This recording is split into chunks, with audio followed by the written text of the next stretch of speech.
నమస్తే, welcome to super fast news. నేను మహేశ్వరి. నేను హిమబిందు. నీట్ పేపర్ లీకేజ్ వ్యవహారంపై దేశవ్యాప్తంగా విద్యార్థుల ఆందోళనలు కొనసాగుతున్న వేళ కేంద్ర ప్రభుత్వం కీలక నిర్ణయం తీసుకుంది. జేఈఈ, నీట్ సహా పలు జాతీయ స్థాయి పరీక్షలు నిర్వహిస్తున్న నేషనల్ టెస్టింగ్ ఏజెన్సీలో భారీ ప్రక్షాళన మొదలుపెట్టింది. ఎగ్జామ్ పేపర్ల లీకేజ్తో ఈ ఏజెన్సీ పదే పదే వివాదాల్లోకి రావడంతో అందుకు కారకులుగా గుర్తించిన 47 మంది అధికారులను సర్వీస్ నుంచి తొలగిస్తూ ఉత్తర్వులు జారీ చేసింది. వీరిలో పలువురిపై లీగల్, క్రిమినల్ యాక్షన్ తీసుకుంటున్నట్టు వెల్లడించింది. ఈ చర్యను ఎన్టీఏ ప్రక్షాళనలో తొలి అడుగుగా అధికారిక వర్గాలు చెప్తున్నాయి. లీకులకు ఆస్కారం లేకుండా నిపుణుల కమిటీ సూచనల మేరకు అవుట్ సోర్సింగ్ విధానంలో మార్పులు చేయాలని కేంద్ర ప్రభుత్వం నిర్ణయించినట్టు సమాచారం.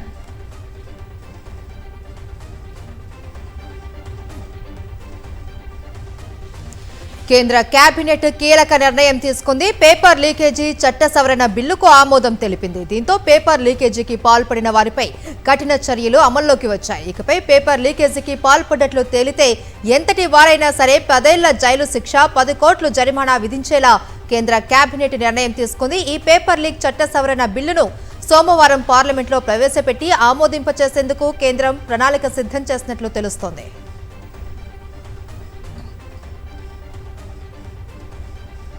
పేపర్ లీక్స్ కు వ్యతిరేకంగా ఉద్యమిస్తున్న కాక్రోచ్ జనతా పార్టీ ప్రతినిధులతో కేంద్రం చర్చలు కొలికి రాలేదు. రేపు మరో దఫా భేటీ కావాలని ఇరుపక్షాలు నిర్ణయించాయి. కేంద్ర మంత్రులు జేపీ నడ్డా, జితేందర్ సింగ్ తో చర్చల్లో పాల్గొన్న సీజేపీ ప్రతినిధులు సౌరవ్ దాస్, అశుతోష్ రాణా 3 కీలక డిమాండ్లను ప్రభుత్వం ముందుంచారు. విద్యాశాఖ మంత్రి ధర్మేంద్ర ప్రధాన్ రాజీనామాతో పాటు ఆత్మహత్య చేసుకున్న విద్యార్థుల కుటుంబాలకు ₹1 కోటి పరిహారం, విద్యార్థులపై నమోదైన కేసులు కొట్టివేయాలని కోరారు. శనివారం మధ్యాహ్నం 3 గంటలకు 3వ రౌండ్ చర్చలు జరగనున్నట్టు సీజేపీ వర్గాలు వెల్లడించాయి.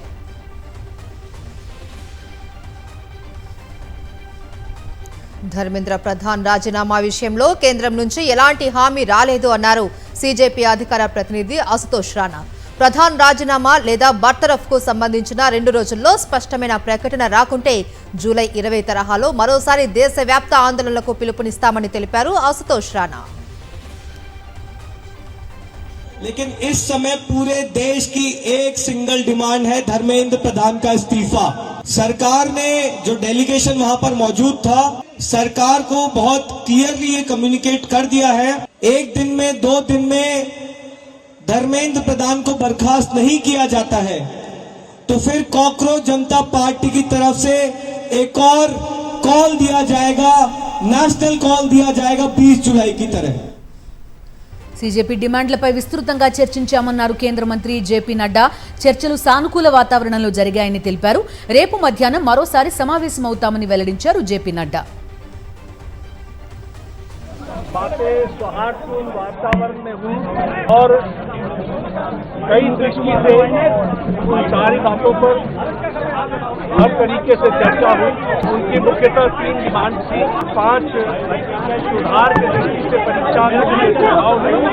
हमने उनको कहा है कि हम कल आपके साथ दोपहर बाद मिलेंगे. పేపర్ లీక్స్ కు వ్యతిరేకంగా ఆందోళనలు తీవ్రతరమవుతున్నాయి. అయినా కేంద్ర మంత్రి ధర్మేంద్ర ప్రధాన్ రాజీనామాకు మాత్రం ప్రభుత్వం సుముఖంగా లేదు అని తెలుస్తోంది. ఆయన రాజీనామాకు బీజేపీ అంగీకరించడం లేదు అని సమాచారం. పార్టీ అధినాయకత్వం ప్రధాన్కు మద్దతుగా ఉందని సంబంధిత వర్గాలు చెబుతున్నాయి. ప్రశ్నాపత్రాల లీకేజీ నిందితుల్ని పట్టుకోవడం ఆయన క్రియాశీలకంగా వ్యవహరించారు అని అంటున్నాయి. పేపర్ లీక్ సమస్యకు ధర్మేంద్ర ప్రధాన్ రాజీనామా పరిష్కారం కాదు అని కేంద్ర ప్రభుత్వం భావిస్తున్నట్లు సమాచారం. విద్యార్థులపై పోలీసులు లాఠీచార్జ్ చేయడాన్ని తీవ్రంగా తప్పుబట్టారు బీజేపీ సీనియర్ నేత, కేంద్ర మాజీ మంత్రి మురళీ మనోహర్ జోషి. విద్యార్థుల ఆందోళనలు నిజమైనవేనని, యువతను కేవలం శాంతి భద్రతల సమస్యగా చూడకూడదన్నారు. విద్యార్థుల సమస్యలకు శాశ్వత పరిష్కారం కనుగొనే దిశగా ప్రభుత్వం ముందుకెళ్లాలని కోరారు.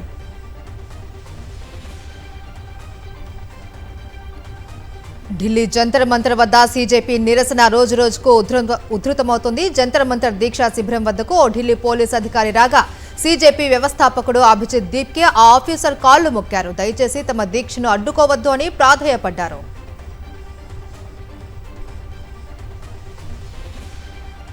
సీజేపీ పోరాటానికి పలు రాజకీయ పార్టీలు సంఘీభావం తెలుపుతున్నాయి. దీక్షా శిబిరం వద్దకు ఆమ్ ఆద్మీ పార్టీ నేతలు వెళ్తుండగా వారిని పోలీసులు అడ్డుకున్నారు. జంతర్ మంతర్ వద్దకు వెళ్లకుండా బ్యారికేడ్లు అడ్డం పెట్టారు. దీంతో ఆప్ నేతలు పోలీసులతో వాగ్వాదానికి దిగారు. అనంతరం బ్యారికేడ్లు దాటుకుని అక్కడికి వెళ్లారు. పేపర్ లీక్ వ్యతిరేక ఆందోళనలో పాల్గొంటున్న విద్యార్థులపై ప్రముఖ యూనివర్సిటీలు పరోక్షంగా బెదిరింపులకు దిగడం చర్చనీయాంశంగా మారింది. జంతర్ మంతర్ వద్ద జరిగే ఆందోళనలపైన చట్టపరమైన చర్యలు తీసుకునే అవకాశం ఉంది అని, అందువల్ల ఎవరూ ఆ ప్రాంతానికి వెళ్లొద్దు అని అడ్వైజరీలు జారీ చేశాయి. నిబంధనలు ఉల్లంఘిస్తే న్యాయపరమైన చర్యలతో పాటు విశ్వవిద్యాలయాల ప్రవర్తన నియమావళి ప్రకారం క్రమశిక్షణా చర్యలు కూడా తీసుకునే అవకాశం ఉంది అని హెచ్చరించాయి. యూనివర్సిటీల హెచ్చరికలపై ఆగ్రహం వ్యక్తం చేశారు కాంగ్రెస్ అగ్రనేత రాహుల్ గాంధీ. దేశంలో జరుగుతున్న తప్పులను ప్రశ్నించడానికి విద్యార్థులు తమ ప్రజాస్వామ్య హక్కులను వినియోగించుకుంటున్నారన్నారు. వారిని ఆందోళనలో పాల్గొనొద్దని హెచ్చరించడానికి మీకెంత ధైర్యం అని మండిపడ్డారు రాహుల్ గాంధీ. సమయం వచ్చినప్పుడు ఇలాంటి చర్యలకు ఆయా విశ్వవిద్యాలయాలు జవాబుదారీగా ఉండాల్సి ఉంటుందని ఎక్స్లో పోస్ట్ పెట్టారు రాహుల్ గాంధీ. విద్యార్థులతో ఢిల్లీ పోలీసులు వ్యవహరించిన తీరును ఖండించారు జగద్గురు శంకరాచార్య స్వామి అవిముక్తేశ్వరానంద సరస్వతి. విద్యార్థులపై లాఠీ చార్జ్ జరగడం ప్రజాస్వామ్యానికి మంచి సంకేతం కాదు అన్నారు. విద్యార్థులు ప్రజల స్వరాన్ని నిర్లక్ష్యం చేస్తే భవిష్యత్తులో దాని పరిణామాలను ఎదుర్కోవాల్సి రావచ్చునంటూ హెచ్చరిక ధోరణిలో వ్యాఖ్యలు చేశారు. ఢిల్లీలో విద్యార్థులపై కేంద్ర ప్రభుత్వం దమనకాండకు పాల్పడుతోందని బీఆర్ఎస్ వర్కింగ్ ప్రెసిడెంట్ కేటీఆర్ విమర్శించారు. విద్యార్థులపై నమోదైన కేసులు వెంటనే ఎత్తివేయాలని, కేంద్ర విద్యాశాఖ మంత్రి రాజీనామా చేయాలని డిమాండ్ చేశారు. ఢిల్లీలో జరుగుతున్న విద్యార్థి యువజన ఉద్యమాలకు సంఘీభావంగా హైదరాబాద్ ఇందిరా పార్క్ వద్ద బీఆర్ఎస్వీ ఆధ్వర్యంలో నిర్వహించిన మహాధర్నాలో పాల్గొన్నారు కేటీఆర్. యంగ్ జనరేషన్ ఏం చేసింది? ఏ మీడియా జాంతా నై, మా సోషల్ మీడియా ఉంది చాలు అని చెప్పి ఇవాళ దేశం మొత్తాన్ని కదిలిచ్చింది. అందుకే అంటా ఉన్న మోడీ గారు, మీరు పెట్టుకోకూడని వాళ్ళతో పెట్టుకున్నారు. ఎవరితోనైతే పెట్టుకోవద్దో వాళ్ళతోనే పెట్టుకున్నావు. నువ్వు కొరివితో తలగొక్కున్నావు. మోడీ గారు జాగ్రత్త పడు, తరం మారుతున్నది. రాజ్యమా ఉలిక్కి పడు, గుర్తుపెట్టుకో. నీట్ పేపర్ లీకేజీ వెనుక కేటీఆర్ ప్రమేయం ఉంది అనే అనుమానాలు వ్యక్తమవుతున్నాయని ఆరోపించారు తెలంగాణ పీసీసీ చీఫ్ మహేష్ గౌడ్. గ్లోబరీనా సంస్థ పేర్లు మార్చుకొని కేంద్ర పరీక్షల నిర్వహణలో భాగస్వామ్యమైంది అన్నారు. బీఆర్ఎస్ హయాంలో అర్హత లేని గ్లోబరీనా సంస్థ వల్ల 28 మంది విద్యార్థులు ఆత్మహత్యలు చేసుకున్నారని గుర్తు చేశారు.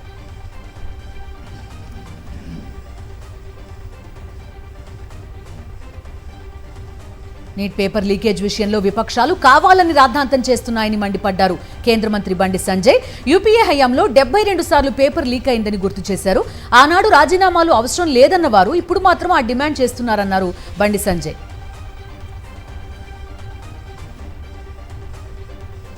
నీట్ పేపర్ లీకేజీకి బాధ్యత వహిస్తూ కేంద్ర మంత్రి ధర్మేంద్ర ప్రధాన్ రాజీనామా చేయాలి అని డిమాండ్ చేస్తూ హైదరాబాద్ నారాయణగూడలో విద్యార్థి సంఘాలు ఆందోళనకు దిగాయి. నారాయణగూడ చౌరస్తా వద్ద భారీ ర్యాలీ నిర్వహించాయి. కేంద్ర ప్రభుత్వానికి వ్యతిరేకంగా నినాదాలు చేశారు. కేంద్ర మంత్రి ధర్మేంద్ర ప్రధాన్ రాజీనామా చేయాలని డిమాండ్ చేస్తూ దేశవ్యాప్త ఆందోళనలో భాగంగా విశాఖలో విద్యార్థులు కదం తొక్కారు. ఏయూ నుంచి కృష్ణా కాలేజ్ వరకు ర్యాలీ చేశారు. మద్దెలపాలెం కూడలి మానవాహారం నిర్వహించిన విద్యార్థి సంఘాలు కృష్ణా కాలేజ్లోకి చొచ్చుకెళ్లేందుకు ప్రయత్నించారు. ఈ సందర్భంగా పోలీసులు విద్యార్థుల మధ్య తోపులాట జరిగింది. మరోవైపు ఆంధ్ర యూనివర్సిటీలో క్లాసులు జరగకుండా స్టూడెంట్ యూనియన్ నేతలు అడ్డుకున్నారు. విజయవాడలో విద్యార్థి సంఘాలు నిరసన చేపట్టాయి.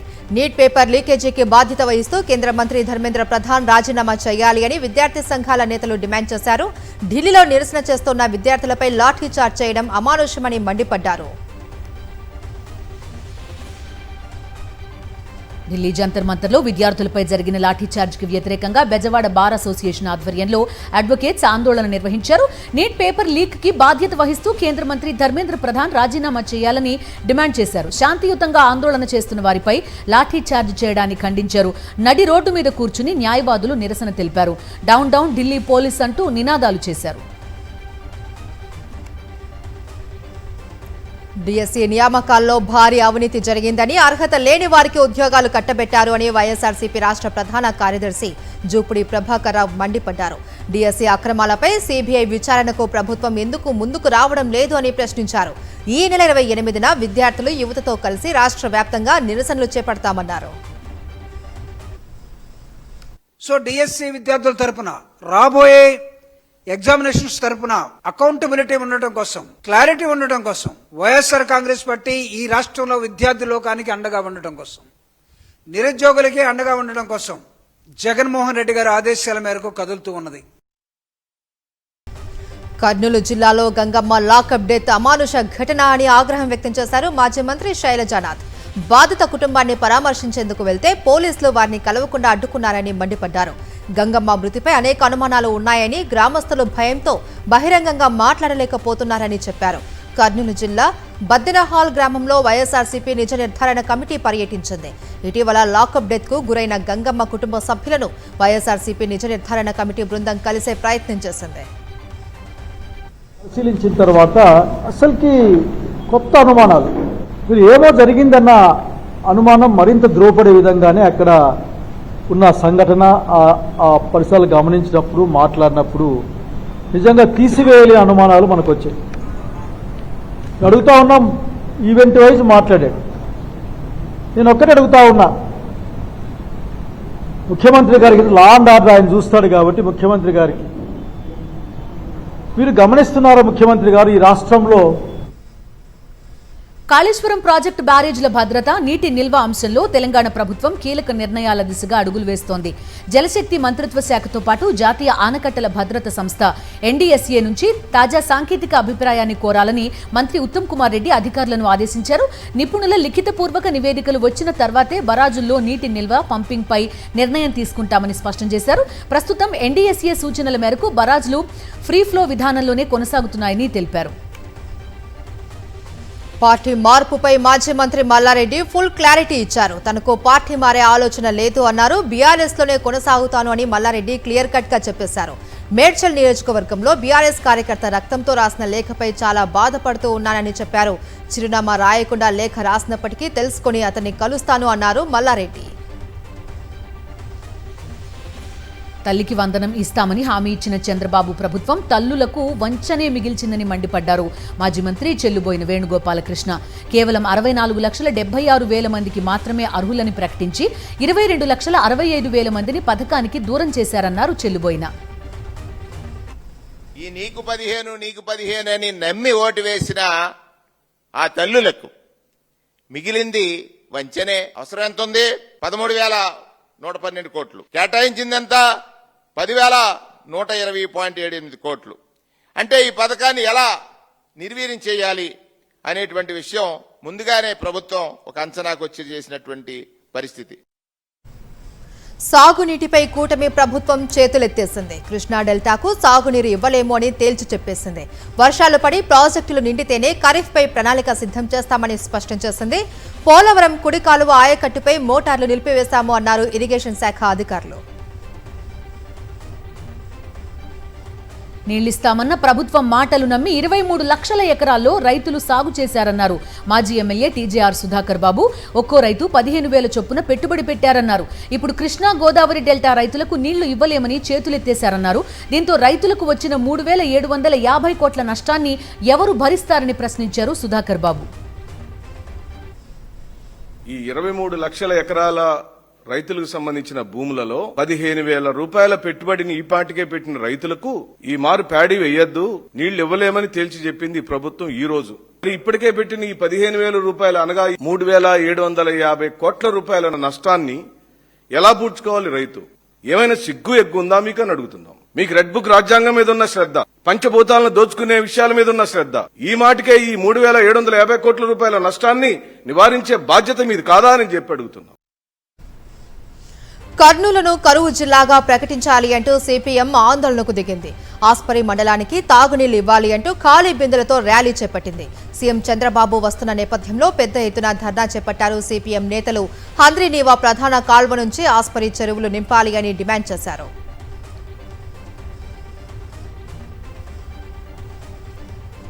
రాయలసీమ లిఫ్ట్ ఇరిగేషన్ పై వైఎస్ఆర్సీపీ పోరుబాటుకు సిద్ధమైంది.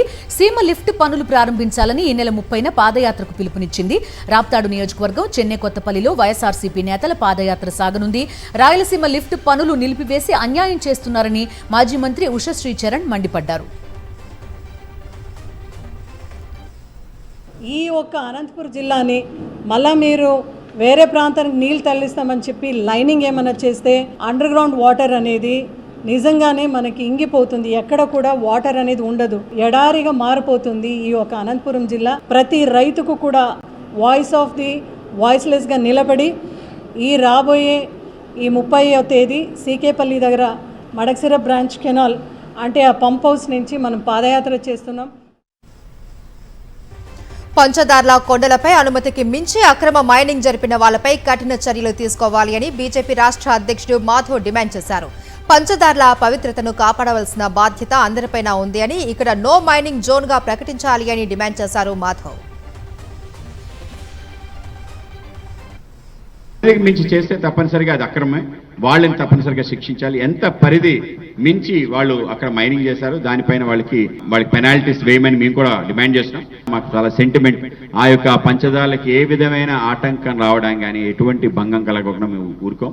దాని విషయమే నేను ఏఎస్ఐతో కూడా మాట్లాడేది, ఆర్కియాలజీ సర్వే ఆఫ్ ఇండియా. ఈ యొక్క మైనింగ్ కారణంగా అక్కడ వాటర్కి ఏదైనా ఇబ్బంది ఉందా, ఏదైతే న్యాచురల్ స్ప్రింగ్స్ ఉన్నాయో వాటికైనా ఇబ్బంది ఉందా, వాటి కూడా పరిశీలించడం జరుగుతుంది. ఎట్టి పరిస్థితుల్లో కూడా ఇటువంటి మాన్యుమెంట్స్ రక్షించడంలో మేము ముందుంటాం.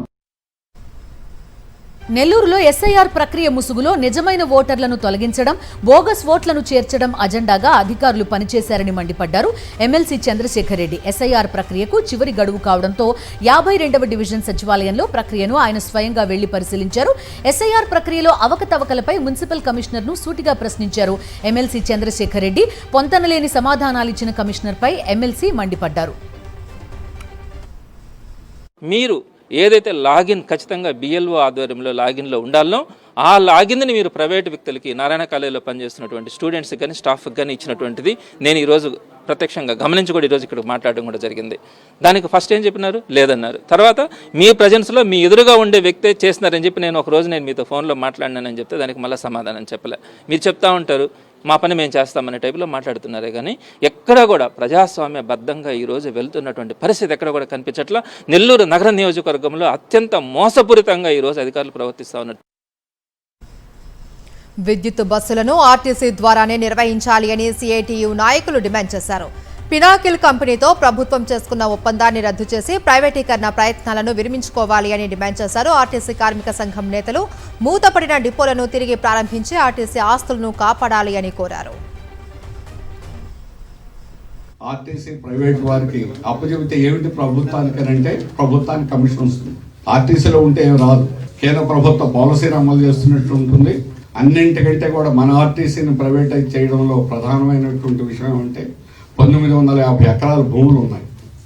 ఈ భూముల్ని అమ్ముకోవడం అనేది ఈరోజు రాష్ట్రంలో భూములు అమ్మడం అనేది ప్రభుత్వం యొక్క విధానం. పినాకిల్తో ఒప్పందం రద్దు చేయడం ఇది మన కీలకమైనటువంటి డిమాండ్. అన్నమయ్య జిల్లా మదనపల్లి టమాటా మార్కెట్లో ధరలు భారీగా పడిపోవడంతో రైతులు తీవ్ర ఆర్థిక ఇబ్బందులు ఎదుర్కొంటున్నారు. కిలో టమాటా ఏకంగా 3 నుంచి 5 రూపాయలకే పడిపోయింది. పెట్టిన పెట్టుబడి దేవుడెరుగు, కనీసం కోత ఖర్చులు, కూలీలు, మార్కెట్కు తెచ్చే రవాణా ఖర్చులు కూడా తిరిగి దక్కే పరిస్థితి లేదని రైతులు కన్నీరు మున్నీరవుతున్నారు.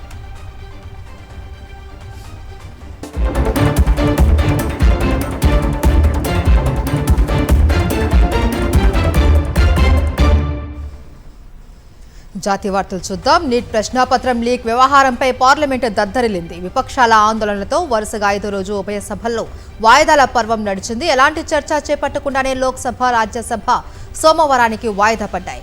పేపర్ లీక్ అంశంపై సమగ్ర చర్చకు ప్రభుత్వం సిద్ధంగా ఉంది అని పార్లమెంటరీ వ్యవహారాల మంత్రి కిరణ్ రిజిజు లోక్సభలో స్పష్టం చేశారు. విపక్షాలు మాత్రం విద్యాశాఖ మంత్రి ధర్మేంద్ర ప్రధాన్ రాజీనామా తర్వాతే చర్చను ప్రారంభించాలి అని డిమాండ్ చేశాయి. సభ ప్రారంభమైన వెంటనే వెల్లోకి దిగి నిరసన చేపట్టారు ఇండియా బ్లాక్ ఎంపీలు. దీంతో లోక్సభ తొలుత మధ్యాహ్నం 12 గంటల వరకు, అనంతరం సోమవారానికి వాయిదా పడింది. రాజ్యసభలోనూ ఇదే పరిస్థితి నెలకొంది. పేపర్ లీక్ వ్యవహారంపై విపక్షాల నిరసనల మధ్య రాజ్యసభలో వందే మాతరం బిల్లును ప్రవేశపెట్టింది మోదీ సర్కార్. The prevention of insult to national honour సవరణ 2026 బిల్లును కేంద్ర హోంశాఖ సహాయ మంత్రి నిత్యానంద్ రాయ్ సభలో ప్రవేశపెట్టారు. ప్రస్తుతం జాతీయ గీతం జనగణమనకు ఉన్న చట్టపరమైన రక్షణను వందే మాతరం గేయానికి వర్తింపచేయడమే ఈ బిల్లు ప్రధాన ఉద్దేశంగా ప్రభుత్వం పేర్కొంది. అయితే ఈ బిల్లును సభలో ప్రవేశపెట్టడాన్ని సిపిఐ, సిపిఎం వ్యతిరేకించాయి. విద్యాశాఖ మంత్రి ధర్మేంద్ర ప్రధాన్ రాజీనామా చేశాకే పార్లమెంట్లో చర్చకు సహకరిస్తామని స్పష్టం చేశారు. లోక్సభలో ప్రతిపక్ష నేత రాహుల్ గాంధీ విద్యార్థుల 3 డిమాండ్లు నెరవేర్చాల్సిందేనని తేల్చి చెప్పారు. లోక్సభ సోమవారానికి వాయిదా పడిన అనంతరం పార్లమెంట్ ఆవరణలో రాహుల్ మీడియాతో మాట్లాడారు. కేంద్ర విద్యాశాఖ మంత్రి ధర్మేంద్ర ప్రధాన్ రాజీనామాకు డిమాండ్ చేస్తూ పార్లమెంటు ప్రాంగణంలో విపక్షాలు ఆందోళన చేపట్టాయి. డిస్మిస్ ప్రధాన్ బ్యానర్ ప్రదర్శించాయి. కాంగ్రెస్ ఎంపీ ప్రియాంక వాద్రా సహా ఇండియా కూటమి ఎంపీలు నిరసన ప్రదర్శనలో పాల్గొన్నారు. ధర్మేంద్ర ప్రధాన్ను బర్తరఫ్ చేయాలి అని డిమాండ్ చేశారు. మరోవైపు పార్లమెంట్ స్ట్రీట్ వద్ద ఉద్రిక్త పరిస్థితులు నెలకొన్నాయి. పేపర్ లీక్స్ కు వ్యతిరేకంగా ఆందోళన చేస్తున్న విద్యార్థులు సంసద్ భవన్ వైపు వెళ్లేందుకు ప్రయత్నించారు. దీంతో టెన్షన్ వాతావరణం ఏర్పడింది. నిరసనకారులను అడ్డుకున్న పోలీసులు శాంతియుతంగా ఆందోళన చేపట్టాలని విజ్ఞప్తి చేశారు. పూరిలో జగన్నాథుడి రథోత్సవం అంగరంగ వైభవంగా కొనసాగుతుంది. శుక్రవారం బహుదాయాత్ర వైభవోపేతంగా నిర్వహించారు. లక్షలాది మంది భక్తులు ఈ వేడుకలో పాల్గొన్నారు. జై జగన్నాథ్ అంటూ స్వామి నామస్మరణతో పూరి మార్మోగింది. ఉదయం గుండిచా మందిరంలో స్వామికి సేవలు నిర్వహించారు. అనంతరం సుదర్శన, బలభద్ర, సుభద్ర జగన్నాథులకు పోహండి వేడుక నిర్వహించారు. గుజరాత్లో వర్ష బీభత్సం కొనసాగుతోంది. నవ్సరీ, వల్సాద్ జిల్లాలు పూర్తిగా వరద ముంపులో ఉన్నాయి. అనేక ప్రాంతాలు జల దిగ్బంధంలో చిక్కుకున్నాయి. వల్సాద్ జిల్లాలో 36 గంటల వ్యవధిలో 1200 మిల్లీమీటర్ల వర్షపాతం నమోదైందని అధికారులు ప్రకటించారు. వరద నీటిలో చిక్కుకుపోయిన సుమారు 1200 మందిని సహాయక బలగాలు రక్షించాయి. సుమారు 22,000 మందిని సురక్షిత ప్రాంతాలకు తరలించారు. వరద ముంపులో చిక్కుకున్న వారిని వాయుసేన హెలికాప్టర్లలో సురక్షిత ప్రదేశాలకు తరలిస్తున్నారు. జమ్మూ కాశ్మీర్ను ఆకస్మిక వరదలు ముంచెత్తాయి. బారాముల్లా, కార్గిల్లోని సెకర్ చిక్తాన్ ప్రాంతంలో మెరుపు వరదలు బీభత్సం సృష్టించాయి. ఉరీ సెక్టార్లోని మాయాన్ ప్రాంతంలో గ్రామస్తులు వరదలు చిక్కుకుపోయారు. వారిని భారత సైన్యం రక్షించింది. కొండ చర్యలు, బురద వల్ల గ్రామంలో రహదారులు తాత్కాలికంగా మూతపడ్డాయి. రవాణా, విద్యుత్, తాగునీటి సరఫరా నిలిచిపోయాయి. ఆర్మీ సిబ్బంది, స్థానిక పోలీసులు సకాలంలో స్పందించడంతో ప్రాణ నష్టం తప్పింది. హిమాచల్ ప్రదేశ్లో ఘోర రోడ్డు ప్రమాదం జరిగింది. టాటా సుమోపై కొండ చర్యలు విరిగిపడడంతో వాహనం లోయలో పడిపోయింది. వెంటనే మంటలు చెలరేగడంతో వెహికల్లో ప్రయాణిస్తున్న 13 మంది ప్రాణాలు కోల్పోయారు. మరో 2 తీవ్రంగా గాయపడ్డారు. చంబా జిల్లాలో జరిగింది ప్రమాదం.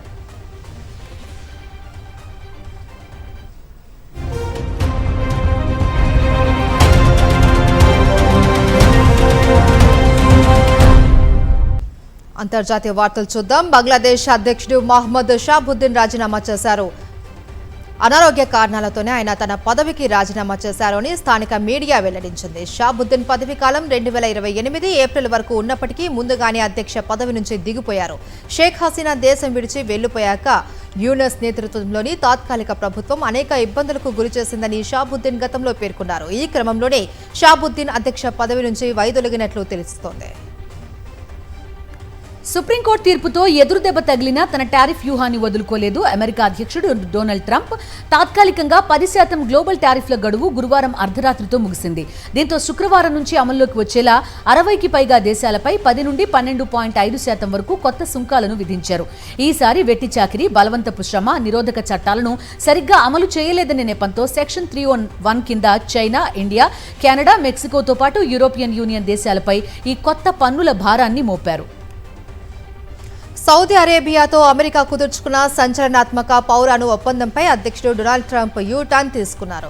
ఒప్పందం కుదిరిన మరుసటి రోజే ఊహించని మెలిక పెట్టారు. సౌదీ అరేబియా వెంటనే ఇజ్రాయెల్తో దౌత్య సంబంధాలు పునరుద్ధరిస్తూ అబ్రహం ఒప్పందాలపై సంతకం చేయాలి అని నిబంధన పెట్టారు. అప్పుడే అణు రియాక్టర్ల విక్రయం సాధ్యమవుతుందని సోషల్ మీడియా వేదికగా షరతు విధించారు. ఇజ్రాయెల్ అభ్యంతరాలు, స్వదేశంలో వస్తున్న తీవ్ర విమర్శల నేపథ్యంలో ట్రంప్ ఈ నిర్ణయం తీసుకున్నట్లు తెలుస్తోంది. సౌదీ రాకుమారుడు Abdullah bin Jalawi Al Saud లండన్లోని ఒక లగ్జరీ హోటల్లో మృతి చెందాడు. మద్యం, డ్రగ్స్, ఔషధాలు ఒకేసారి తీసుకోవడం వల్ల మరణించినట్టు దర్యాప్తులు వెల్లడైంది. గతేడాది నవంబర్లో ఈ ఘటన జరిగింది. ఆలస్యంగా వెలుగులోకి వచ్చింది. రాకుమారుడి మృతిని సౌదీ రాయల్ కోర్టు అధికారికంగా ధృవీకరించింది. రియాద్లోని మసీదులో అంత్యక్రియలు నిర్వహించినట్టు ప్రకటించింది. ఫ్రాన్స్లో కార్చిచ్చు బీభత్సం సృష్టిస్తోంది. క్యాప్ పెరెట్ ద్వీపకల్పంలో భారీగా మంటలు ఎగిసిపడుతున్నాయి. దీంతో అక్కడ ఉన్న వందలాది మందిని బోట్లలో సురక్షిత ప్రాంతానికి తరలిస్తున్నారు. బోర్డియాక్స్కు పశ్చిమంగా ఉన్న టూరిస్ట్ స్పాట్ నుంచి ఇప్పటికే వేల సంఖ్యలో జనాన్ని మరో ప్రాంతానికి తరలించారు. గిరోండే, సౌమోస్ ప్రాంతాలలో కార్చిచ్చు వేగంగా వ్యాపిస్తుంది. 21,000కు పైగా ఎకరాలలో అటవీ ప్రాంతం దగ్ధమైంది. సుమారు 80 ఇళ్లు దగ్ధమయ్యాయి. మరో 50 ఇళ్లు ధ్వంసమయ్యాయి.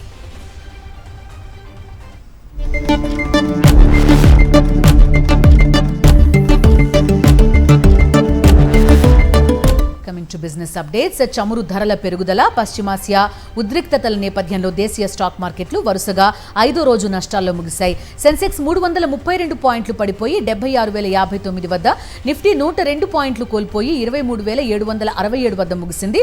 ఆటో, రియాలిటీ, ఫార్మా షేర్లలో అమ్మకాలు ఒత్తిడి కనిపించింది. హైదరాబాద్ లో బంగారం ధరలు తగ్గాయి. 24 క్యారెట్ల 10 గ్రాముల బంగారం ధర 1,850 రూపాయలు తగ్గి 1,44,330కి చేరింది. ఇక 22 క్యారెట్ల 10 గ్రాముల ధర 1,700 రూపాయలు తగ్గి 1,32,300కు చేరింది. కిలో వెండి 5,000 రూపాయలు తగ్గడంతో 2,40,000 రూపాయలకు చేరింది. దేశీయ విమానయాన సంస్థ ఇండిగో ఏప్రిల్ జూన్ త్రైమాసికంలో 238 కోట్ల రూపాయల నికర నష్టాన్ని నమోదు చేసింది. ఇంధన ధరల పెరుగుదల, గగనతల ఆంక్షలు, రూపాయి బలహీనత ప్రభావం చూపాయి. అయితే మొత్తం ఆదాయం 25,614 కోట్ల రూపాయలకు పెరిగింది. త్రైమాసికం చివరికి సంస్థ 432 విమానాలు, 52,885 కోట్ల రూపాయల నగదు నిల్వలు సంస్థ వద్ద ఉన్నాయి. విమానయాన రంగంలోకి ప్రవేశించనున్నట్లు వచ్చిన వార్తలను అదానీ గ్రూప్ ఖండించింది. ఎయిర్లైన్ వ్యాపారంలోకి రావడానికి అదానీ ఎంటర్ప్రైజెస్ ఎలాంటి ప్రతిపాదనను పరిశీలించడం లేదు అని స్పష్టం చేసింది. ఈ అంశంపై ప్రచారంలో ఉన్న కథనాలు, మార్కెట్ ఊహాగానాలు పూర్తిగా నిరాధారమని వెల్లడించింది.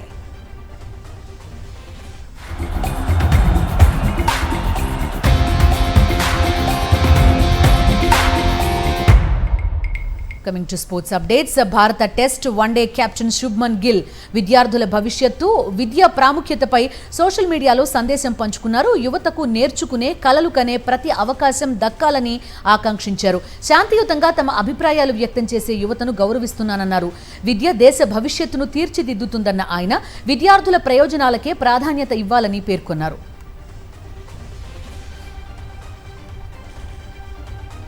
ఇవి సూపర్ ఫాస్ట్ న్యూస్ అప్డేట్స్. మరిన్ని అప్డేట్స్ కోసం ఛానల్ ను సబ్స్క్రైబ్ చేయండి. నోటిఫికేషన్స్ కోసం బెల్ ఐకాన్ పై క్లిక్ చేయండి.